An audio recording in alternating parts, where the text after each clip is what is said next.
Более полугода принят градостроительный кодекс. В июле 2024 года депутаты за него проголосовали в третьем окончательном чтении. Вы принимали самое главное участие в его написании. Документ долгожданный, потому что мы все видим, как хаотично застраиваются наши города. Есть опасения, что наши города утрачивают свою атмосферу, уют, что касается Сухума, панорамность. И вот главный вопрос, как исполняется градостроительный кодекс. Градостроительный кодекс – это каркас, который должен быть заполнен разными постановлениями, распоряжениями, приказами, которые должны разрабатывать как наше управление, так и Кабинет министров. И тогда мы приведем, скажем, строительную отрасль в Абхазии к единой какой-то форме. На данный момент, до принятия кодекса, каждая администрация делала то, что они хотят. То есть они составляли свои документы, хотели так строить, хотели так строить. Вот сейчас с принятием градостроительного кодекса мы пытаемся его заполнить всеми документами, которые будут регламентировать действия администрации в отношении строительства. Значит, эти документы, они разделяются, как я уже сказала, на две категории. Первое – это то, что должно разработать наше управление, госуправление, и те постановления, которые должен принять Кабинет министров. За эти полгода наше управление очень много сделало по тому, чтобы все это привести в порядок.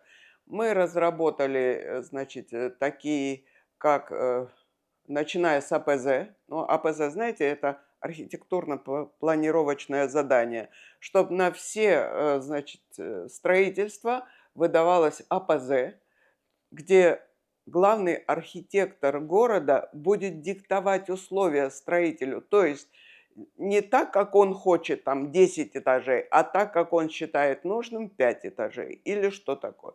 Вот это полный комплект документов, что надо делать и как надо делать, чтобы получил АПЗ-строитель, мы разработали, разослали. Потом мы разослали полный комплект документов по тому, как выдается разрешение на строительство. То есть не так, как главный архитектор говорит, можно строить. Нет. Какие должны быть приложены документы, что надо сделать, как надо, в какие сроки. Все это мы разработали, разослали в администрации. Потом мы разослали, как ввести в эксплуатацию здание. Не просто он пришел к хорошему другу и сказал, введи в эксплуатацию. Надо, чтобы комиссия проверила, правильно они построили, неправильно, в соответствии с проектом или не в соответствии с проектом. И только потом вводить в эксплуатацию. У нас зачастую были случаи, когда проект один, а строят совсем по-другому, чтобы этого не было. Значит, мы потребовали, что действительно уже начало работать, чтобы все эти самые предполагаемые стройки проходили экспертизу. У нас до градостроительного кодекса проходили экспертизу только строительство, финансируемое из бюджета, что привело, знаете, к каким последствиям? И если вы слышали, там около моря, что стоит дом, он наклонился. Теперь этого не будет, потому что мы проверяем все, и потом, значит, комиссия должна посмотреть, согласно проверенной документации, построен дом или нет. Если нет, они не примут в эксплуатацию. Я не понимаю, как до этого не проходила экспертизу, все-таки это касается безопасности людей. Вы знаете, Почему было этой нормы не было? постановление Кабинета министров 2012 года, где ошибочно, оно готовилось очень быстро под инвестпрограмму, и в шапке было написано для, значит, объектов, финансируемых из госбюджета. И поэтому вот все частники зацепились за это и не приходили. А сколько аварийных ситуаций в Гагру мы выезжали, где не прошел экспертизу, ничего, а рушится дом или что-то такое. Сейчас этого не будет. Сейчас, благодаря градостроительному кодексу, все проверяется и все будет строиться так, как надо. И я не хвалю, конечно, наших экспертов, но мы собрали в эту команду, у нас 9 человек, которые прошли аттестацию не только у нас, но и в Москву они ездили, проходили аттестацию. Это самые сильные специалисты в своей области.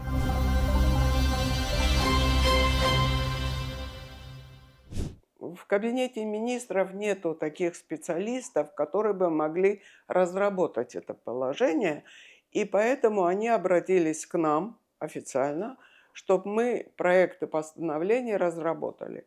Мы разработали особенно проекты постановления, которые касаются планировки территории, генпланов. Все это должно проходить через кабинет министров. Мы подготовили это, но ввиду некоторых обстоятельств кабинет министров еще не отреагировал на это. Но мы все равно начали работать по генпланам. Значит, мы собрали у себя всех главных архитекторов, поставили, значит, им задачу общий генплан, общий план Абхазии, развития Абхазии, мы должны выступать заказчиком, наше управление. А вот генпланы городов, сел, поселков заказчиком должны выступать администрации. Мы познакомили их с этими документами, дали перечень того материала, который они должны собрать, чтобы выйти на проектировщиков. К сожалению, в Абхазии нету такой проектной организации, которая смогла бы этот генплан разработать. Поэтому надо выходить на российских проектировщиков. Мы с ними связывались. Вот с питерскими связывались. Они считаются лучшими в России. Ну и они сказали, мы с удовольствием с вами будем работать, только вот соберите то, что надо. Там, знаете, как надо? Там даже количество населения, количество, скажем, гостиниц, заводов, они должны все это дать как техзадание проектировщикам. Но мы поставили этот вопрос, чтобы они понемножку готовились. Ну, тут, конечно, скажем так, большую роль играет стоимость этого проекта, потому что это дорогие проекты. Значит, как заказчики администрация, сможет ли она потянуть стоимость такого проекта или нет, это надо будет смотреть.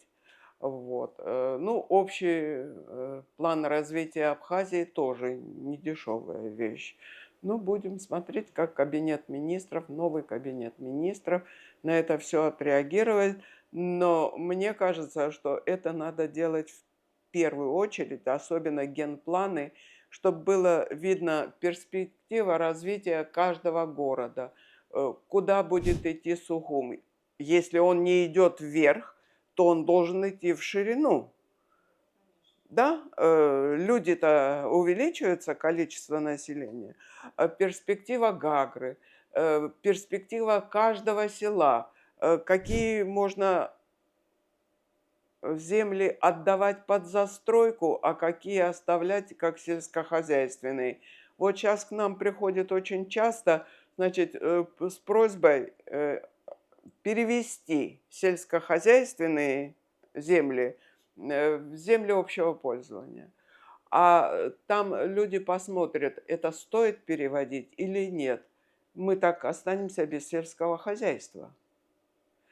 Поэтому вот эту работу, вот скажем, наш градостроительный кодекс, он немножко подтолкнул пока что. Надеюсь, что дальше мы тоже пойдем по этому пути. Очень печалит, что центр становится спальным районом, и не учитывается ни транспортная загруженность, ни коммуникационная загруженность, пробки. Правильно. Вот в генплане они должны сказать, вот здесь будет спальный микрорайон. Сюда надо пустить вот такой-то транспорт, сюда надо то-то, то-то. Они разрабатывают каждый шаг, и транспортную схему, и коммуникации, все они разрабатывают. Это профессионалы, которые занимаются этим много лет. То есть сейчас ограничений практически без этого генплана ограничений на строительство никаких нет. Какие? Есть. В прошлом году до принятия генплана, это было, наверное, весна, мы подготовили постановление Кабинета министров об ограничении этажности в центральной зоне Сухума. Оно начинается от Иналыпа до Красного моста и от берега до железной дороги. То есть по мере удаления от моря там идет увеличение этажности. Там 2 этажа, 3 этажа, 4 этажа. После железной дороги сколько хотите, столько и стройте. Вот там гора и все это. И это постановление, конечно, действует. И все это. Да, еще хотела что сказать по градостроительному кодексу. Это писали люди. Людям свойственно иногда что-то не учесть, что-то ошибиться и все. Что мы еще делаем? Мы собираем от всех замечания, которые вот что-то увидели, сказали, вот это лучше было бы так сделать или что. Каждый раз выходить на заседание парламента с внесением изменений, это как-то неудобно. Мы сейчас аккумулируем эти все замечания, мы их просмотрим своими силами, и то, что посчитаем нужным, мы одним списком выйдем на парламент, чтобы внесли коррективы в градостроительный кодекс. А вы понимаете, это же не глыба, которая неподвижная, она живой организм, градостроительный кодекс, и он подлежит изменениям. Вот этот кодекс писался в 2020 году, принимался в 2024. За 4 года уже произошли изменения, например, та же этажность. В 2020 году этот вопрос не стоял. Здесь, например, надо написать, что в отношении этажности для таких городов республиканского значения, для столицы, все это надо, чтобы администрация или что приняла свое постановление, да, об этажности, чтобы сохранить это. Этого здесь нет, в 2020-м это не стояло так резко. И застройщики этим благополучно пользовались и Да. застраивали. Да. То, что мы видим и происходит сейчас в центре Сухума. Были ли случаи демонтажа самостроек? К сожалению, нет. С чем это связано? С отсутствием механизмов? Вы знаете, все. Вот сейчас, вот здесь есть статья по поводу демонтажа и все. Мы вот сейчас будем ее насыщать. Усиливать, да? Да, насыщать. Кто имеет право, кто не имеет права давать демонтаж, в каких случаях это, значит, положено, в каких не положено.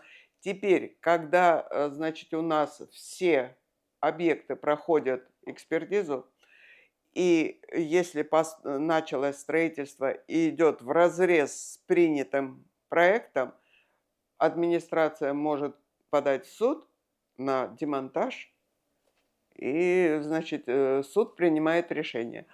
Другое дело, кто будет это делать. Это вопрос, который, да, вот этот вопрос, который мы должны обсудить и с правоохранительными органами, и с кабинетом министров. Вы понимаете, Абхазия маленькая республика, все друг друга знают. Все друг друга родственники, знакомые, соседи. И если суд примет решение демонтировать, кто это пойдет делать? Это к разговору о том, что на нулевом цикле лучше останавливать строительство, чем уже ждать, Я когда вам человек приведу, несколько этажей возведет. Это я уже вам приведу невозможно. пример. Значит, сейчас, вот где Сухумгаз напротив, там разработали проект. К нам пришло письмо из прокуратуры проверить, залит фундамент, правильность этого. Мы поехали, замерили. Там, во-первых, не сохранены расстояния от существующих зданий. Неправильно залита плита. Там лестница должна входить вовнутрь для подъема на первый этаж. А плита залита, значит, лестницу они вытащат на улицу, на тротуар. Значит, мы дали все это. Послали мы в прокуратуру ответ. Послали копию в администрацию. Мы свою работу сделали. А сейчас уже там монтируется второй этаж или третий. А реакции никакой. Мы же не пойдем с отбойными молотками это разбирать. Штрафные санкции, они такие же маленькие. Тоже, да, тоже через суд. Тоже через суд. Мы не можем прийти, мы должны подать в суд, ну, там, по-моему, минимальная зарплата или что-то такое. Было, вот когда мы штрафовали, через суд штрафовали, 5000 было. За незаконный, за самострой. Да, за нарушение То все. есть человек штраф оплатит и продолжает спокойно это делать. Я, когда была начальником, мы выявили самострой, подали в суд. Суд присудил штраф. Он принес квиток, я заплатил 5000.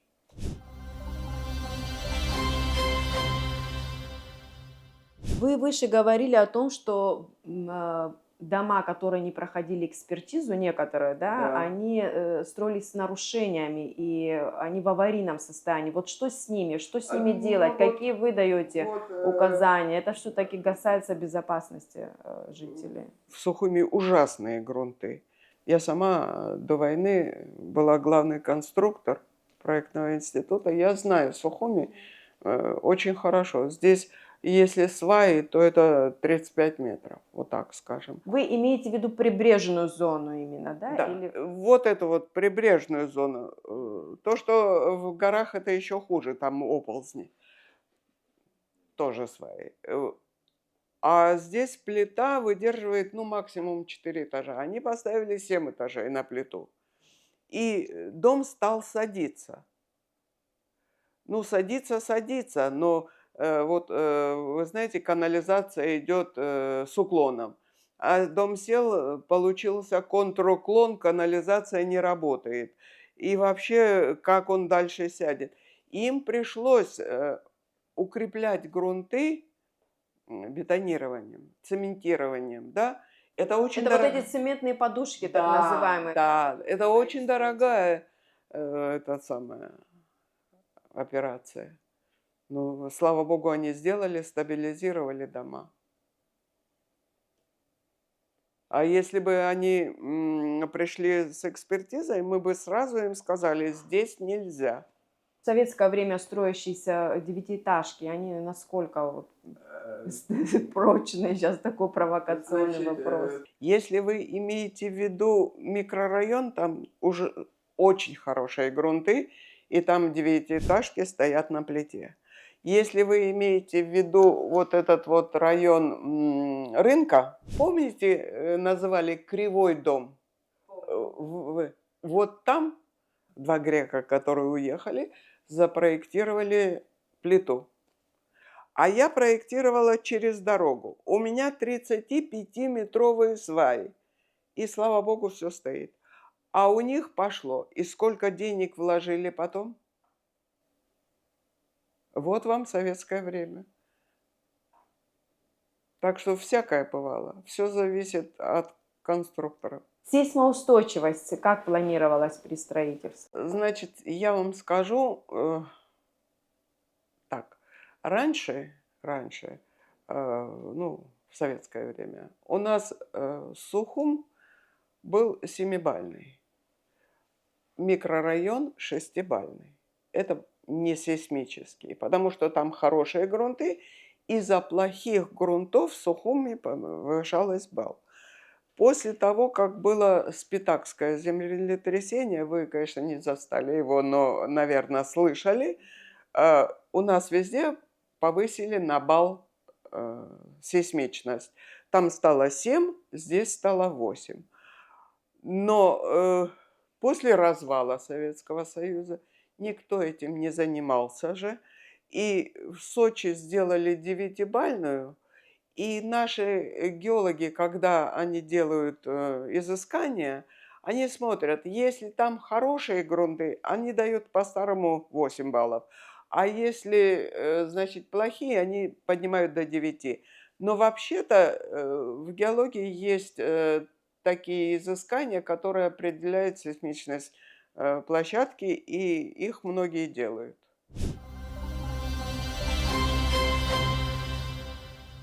Есть городской стиль застройки и сельский стиль застройки. Городской – это когда здание выносится вперед, а дворик внутри. И сельский стиль, когда дворики вперед, большие дворы, а дома в глубине двора. Вот я замечаю, что, пройдясь, да, по нашим городским улицам, я замечаю, что у нас присутствует в городе сельский стиль застройки. С чем это связано, Я на вам ваш взгляд? скажу. С национальной идентичностью. Вы посмотрите, проедьте по селам, абхазские дома. Я считаю, что только англичане и абхазцы занимались газонами. Ведь у абхазцев сначала идет большой газон с одним таким внушительным деревом, и потом сзади стоит дом. И газоны они смотрят. Другой бы национальности кто-нибудь засадил это помидорами. Такую площадь. А у абхазцев это принято. И вот здесь многие дома, которые строят абхазцы, они вот этот абхазский стиль переносят. Я не архитектор, я говорю свое собственное мнение. Я подчеркиваю всегда, что я не профессиональный архитектор. Я высказываю свое мнение. Я считаю, что они вот это вот свой стиль приносят и в город тоже. И вот эта ритмика нарушается, какая-то хаотичность тоже в этом присутствует, потому что разные ставят разные заборы, разные калитки. А вот, кстати, о заборах здесь тоже оговорено. Какой может быть забор? Какой В городской высоты? черте. Да, в городской черте. Какой высоты и насколько он может быть глухой? То есть, если 2 метра, да, забор, то он только на 30% должен быть глухой. Остальное должно быть что-то ажурное, металлическое или что. Это в градостроительном кодексе оговорено. И когда это будет забор, через который видно вот эта поляна, это будет очень красиво.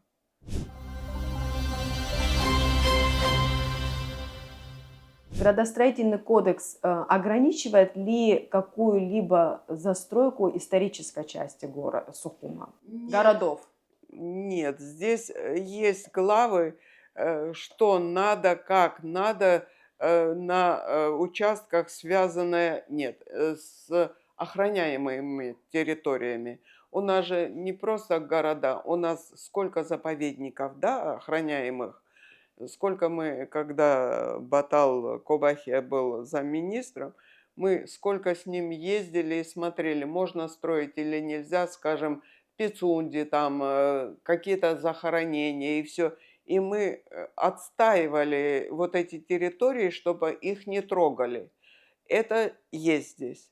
А вот насчет городов мы же с вами объяснились уже, что надо будет вводить, когда мы будем, какие-то ограничения, все говорят о городах.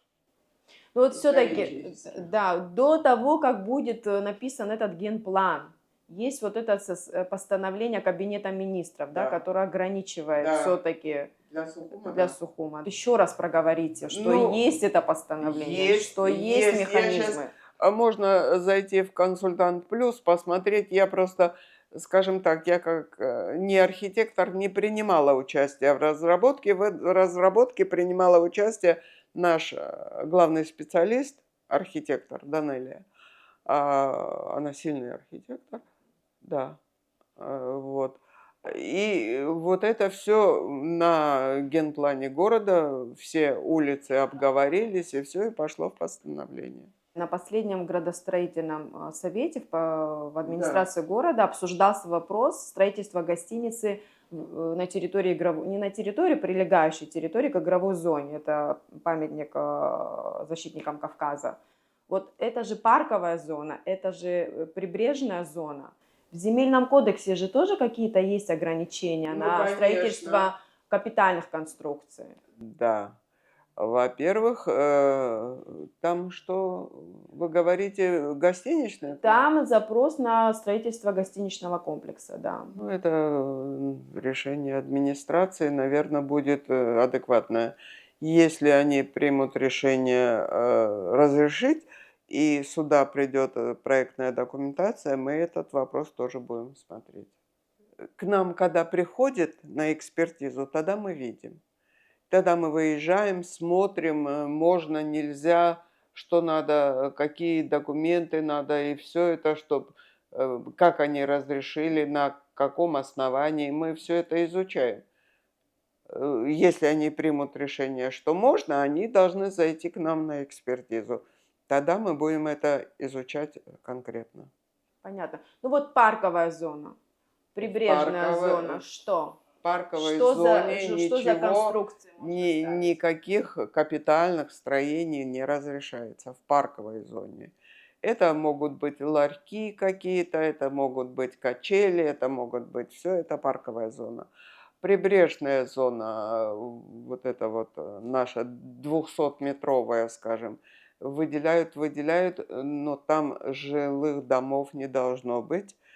Там только это, и этажность смотрим, и как смотрим, какие-то или кафе, или небольшие гостиницы, или что-то такое. В Земельном кодексе это прописано.